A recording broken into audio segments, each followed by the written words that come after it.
Entendes o que estás lendo? O podcast que te leva através das páginas da Bíblia, livro por livro, capítulo por capítulo. Uma exposição bíblica emocionante. Aperte os cintos e embarque comigo nesta viagem.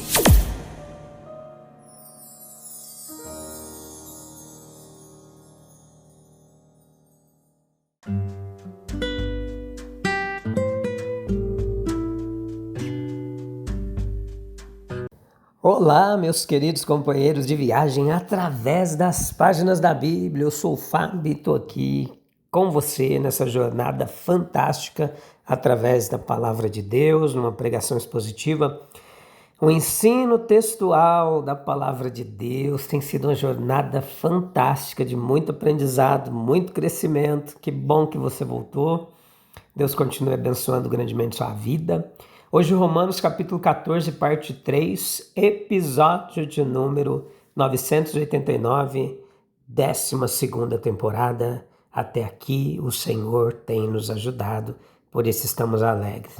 Estamos aí com um novo projeto, que é o lançamento do nosso primeiro livro lá na Amazon, em formato e-book também. Acho que provavelmente dá para imprimir, se você quiser, entrega na sua casa aí, vai ser joia demais. A gente está trabalhando porque esse podcast já tem 5 anos, ele tem gerado muito conteúdo, a gente escreve bastante, lê bastante para fazer os episódios aqui. E a gente provavelmente vai estar lançando um livro de Mateus aí, vai ser um livro, uma pegada mais simples, mais devocional, de pequeno livro do Evangelho de Mateus. Enfim, vai orando por nós, se for da vontade de Deus, que seja bênção, se não for também, a gente continua só por aqui, mas a gente não pretende parar com o podcast. Seria uma extensão desse trabalho, mas um fruto desse trabalho que a gente quer disponibilizar para você e, de repente, também ajudar esse livro e outros que virão, ajudar a manter esse trabalho aqui e gerar recursos para a gente investir mais ainda nesse projeto e em tantos outros sonhos e projetos que a gente tem com respeito à palavra de Deus. Não é forma de ganho, sempre falamos aqui que não acreditamos em vender as coisas. Eu não sei ainda como vai ser, mas vamos orando e vai ser bênção demais, porque o propósito do nosso coração não é ganhar dinheiro com isso, mas sim gerar recursos para que o próprio recurso ele mantenha o próprio trabalho, porque a gente também não consegue fazer nada sem recursos, né? Infelizmente, essa é a nossa vida. Então, vamos lá? Hoje, Romanos 14, 3, 9, 8, 9, esse episódio. A gente tá chegando no finalzinho de Romanos vai até capítulo 16, e depois a gente vai começar o livro de Juízes, que também vai ser uma jornada fantástica. Respeito às consciências fracas é um dos ensinos aqui desse último episódio do capítulo 14. E não a condenação, o julgamento daqueles mais fracos. Romanos capítulo 14, versículo 13 ao 23, leia lá e vem para cá para a gente refletir junto. Após levar os seus leitores ao tribunal de Cristo, que é o único Senhor da nossa consciência, Paulo agora nos mostra como a gente deve ajudar os irmãos mais fracos. Não será condenando suas escolhas, mas seguindo a Cristo na busca por sua salvação. Nós devemos nos submeter à consciência no que diz respeito aos interesses espirituais de nosso irmão mais fraco e renunciar à comida ou ao vinho se por meio de nossa abstinência total nós pudermos promover a sua salvação. Nós somos obrigados a considerar se nosso modo de vida não pode ser um obstáculo para o nosso irmão mais fraco. E tendo levado os seus leitores ao tribunal de Cristo, ele agora os convida a examinar a si mesmos quanto à influência do seu modo de vida. Olha que fantástico. Ele diz que a sua liberdade, devemos se questionar se a nossa liberdade ela é uma ofensa para os mais fracos. Então, no espírito do mestre que deu a vida para salvar o irmão mais fraco, eles deveriam renunciar à sua liberdade em razão da sua influência? Certamente, meus queridos, se Jesus ele deu a vida pelo irmão mais fraco, morrendo para redimi-lo, nós devemos estar prontos a renunciar a certos tipos de comida ou a bebida, se ao fazê-lo pudermos promover o bem-estar de nosso irmão mais fraco. A posição de Paulo aqui ela era nobre. Ele sabia que nada era impuro em si mesmo. Ele não era um daqueles indivíduos snobs e escrupulosos. Ele podia comer o que lhe fosse oferecido e ele podia beber sem o menor excesso. Mas ele estava pronto a renunciar tanta comida quanto ao vinho por amor ao irmão mais fraco. Olha como muda a motivação da rejeição à bebida ou outras coisas. E esse é o próprio Espírito de Cristo. É aqui que nós fundamentamos a nossa reforma da temperança, não no fato de participar ser um pecado, mas sim no fato de ser inconveniente em vista dos perigos para o irmão mais fraco. A dúvida quanto ao nosso dever, ela deve nos levar a se abster em vez de nos entregar, até que estejamos plenamente convencidos em nossas próprias mentes ou consciências. O apóstolo Paulo, ele deseja que cada homem esteja plenamente convencido em sua própria mente quanto ao seu curso de ação. Aquele que não está, aquele que não tem fé real no curso de ação que está seguindo, ele está condenado a si mesmo. Paulo deseja trazer todos esses para o lado da abstinência. Melhor se abster de comida ou bebida até que o caminho do dever esteja claro. Ora, há multidões que agem de maneira bem diferente.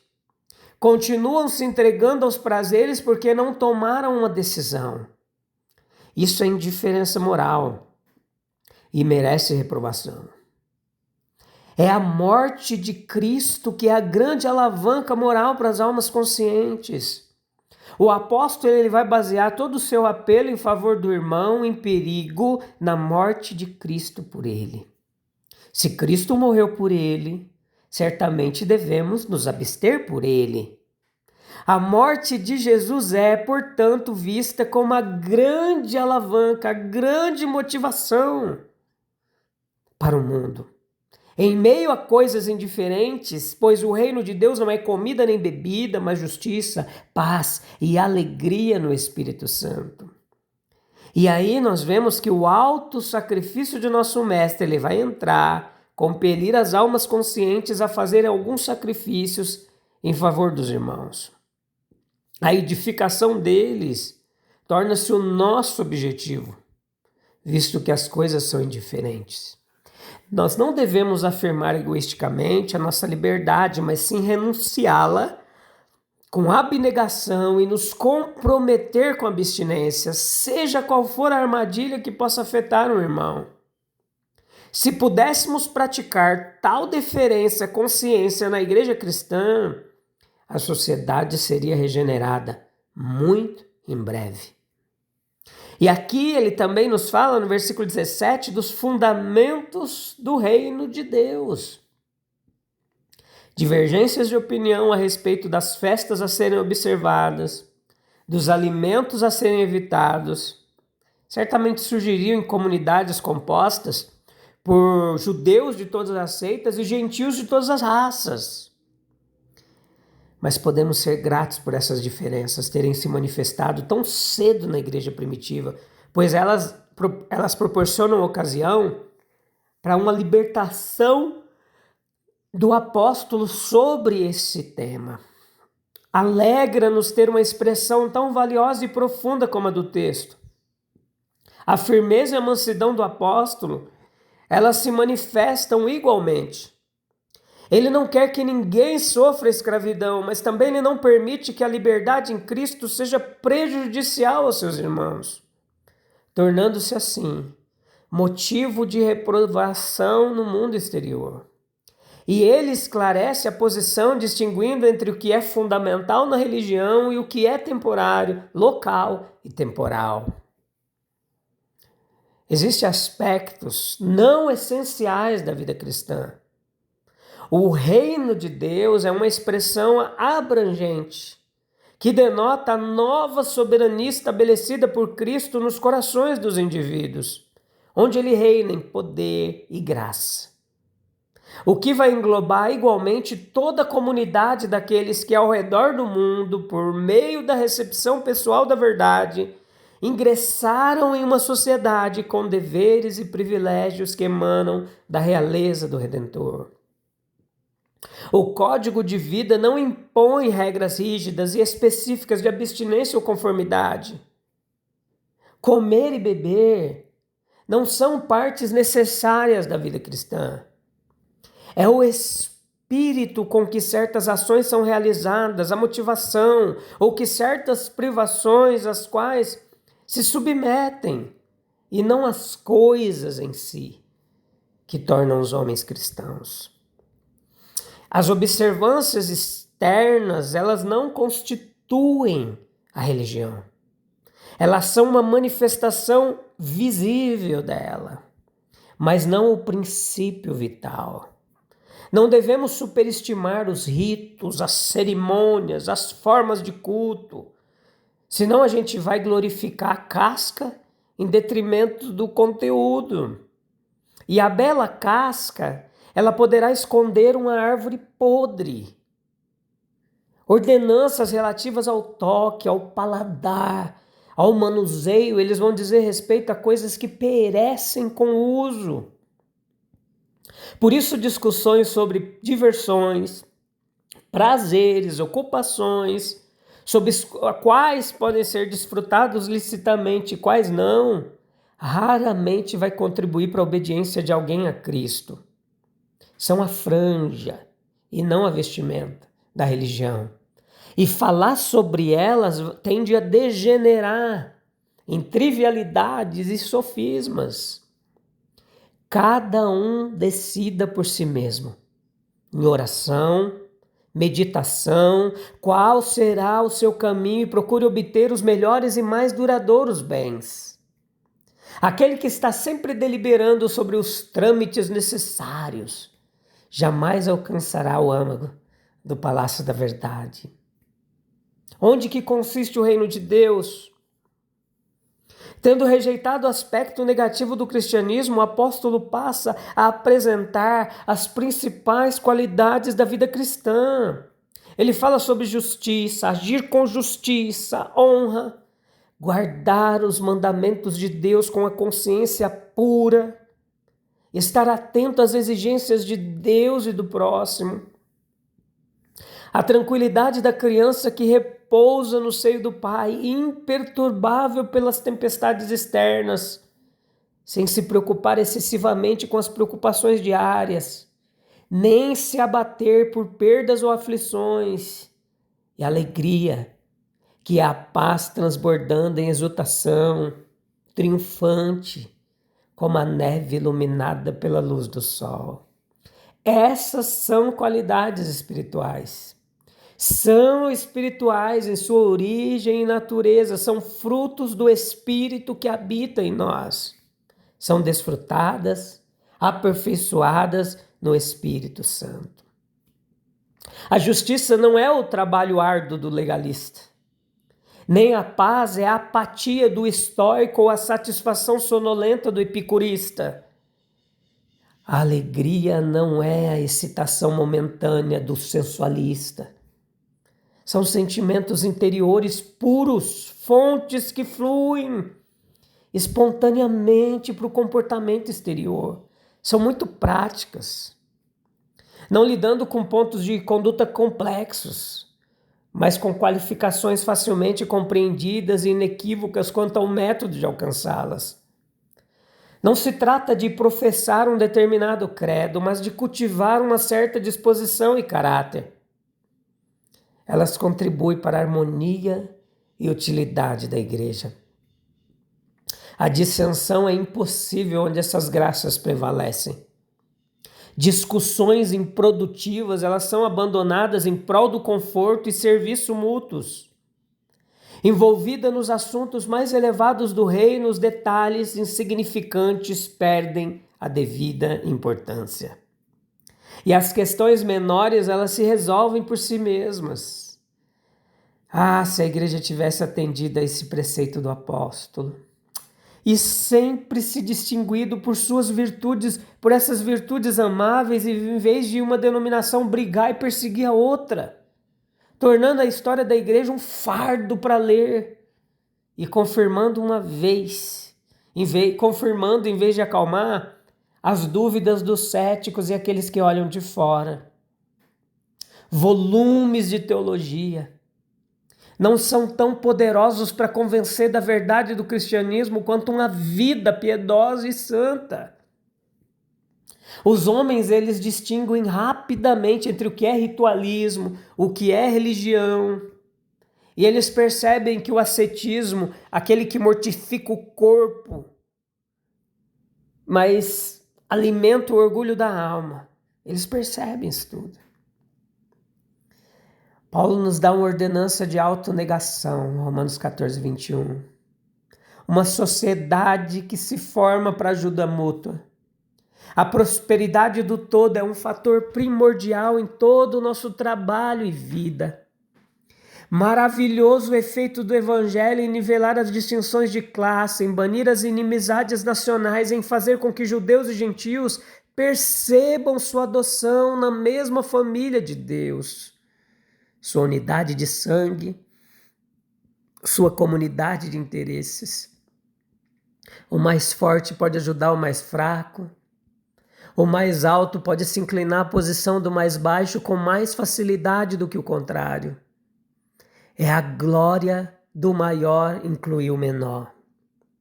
E o homem de ampla visão espiritual, ele pode se adaptar ao seu irmão menos intelectual, mais facilmente do que se pode deixar de lado seus preconceitos e se alegrar com a remoção de todas as restrições. Meus queridos, aqueles em nossas assembleias, nossas reuniões, capazes de assimilar o alimento mais rico que lhes é oferecido, são chamados a se lembrar do alimento mais simples que se adequa à digestão espiritual de seus irmãos. Aqueles que se deleitam em escalar os picos do conhecimento espiritual. Eles podem aprender a moderar seu ardor e sentar-se com seus companheiros em feliz concordância na simplicidade. Porque, caso contrário, não pode haver Assembleia Geral. Pois muitos carecem da força e agilidade necessárias para a ascensão. A nossa exortação e adoração devem sempre, embora não exclusivamente, levar em conta os mais fracos, os menos instruídos, as crianças, os simples. Todo homem dotado por esse espírito que traz uma clareza e amplitude de visão, vai discernir o essencial do supérfluo. E ele vai se recusar a ter uma liberdade restringida compulsoriamente por outros. Mas ele age bem. E no Espírito de Cristo, que não agradou a si mesmo, se renunciar espontaneamente a parte de seus privilégios, a fim de remover um possível obstáculo do caminho de seu irmão. Há um perigo da tendência natural do homem à autoafirmação levá-lo a uma violação da consciência. Feliz é aquele que não se condena naquilo que permite. Implica a possibilidade de insistir na liberdade com motivações vis. Existe um código chamado Código Beza, que era um manuscrito grego-latino do século V, que ele preserva uma antiga variante de Lucas 6,4, na qual Jesus declara: bem-aventurado quem trabalha no sábado sabendo o que faz, mas condena quem o faz sem entendimento, chamando de transgressor da lei. Eu vou repetir para você. A variante de Lucas 6,4 diz, Jesus declara nessa variação: bem-aventurado quem trabalha no sábado sabendo o que faz, mas condena quem o faz sem entendimento, chamando de transgressor da lei. Essa tradição, ela destaca o discernimento e intenção na observância da lei. Desconsiderar os dias de santidade e os alimentos impuros sem compreender a razão encontrada na purificação e santificação universal de Cristo não justifica, mas agrava a ofensa. E agir contra um sentimento de consciência é sempre errado. Muitos homens que se vangloriam de sua capacidade de passar ilesos por uma provação ardente, eles acabam sendo queimados e mutilados por sua imprudência. Meus queridos, Romanos 14 nos ensina que a maturidade cristã não está apenas em conhecer nossa liberdade, mas em saber quando renunciá-la por amor. Pois o reino de Deus, ele não consiste em questões secundárias, mas em justiça, paz e alegria no Espírito Santo. Se Cristo morreu por nosso irmão, nossa liberdade jamais deve se tornar uma pedra de tropeço no seu caminho, tá bom? A gente vai encerrar aqui. Você ora aí, você mesmo. A gente volta no próximo episódio, que já ficou muito grande. Eu não gosto quando fica muito grande, tá bom? Senão fica mais difícil de você acessar. Mas a gente volta, capítulo 15. Te encontro lá. Um abraço. Deus abençoe. Até breve. Tchau, tchau.